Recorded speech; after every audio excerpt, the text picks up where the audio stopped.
Мен банкроттық талаптарына сәйкес келемін бе? Төленбей жатқанына кредиттің біршама болды. Үйім жоқ, мүлігім жоқ.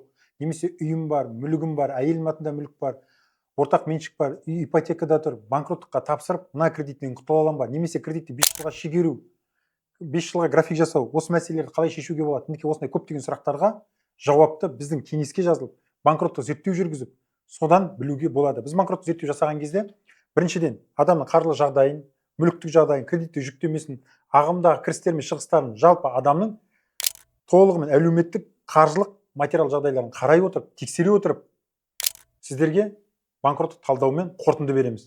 Сол қорытындының ішінде сіздерге біріншіден нақты қанша қарыз екендеріңізді анықтайсыздар. Одан кейін қандай шешімдері бар, қандай кемшіліктері бар. Егер де банкрот талаптарына келетін болса, қай банкроттың түріне сәйкес келесіз?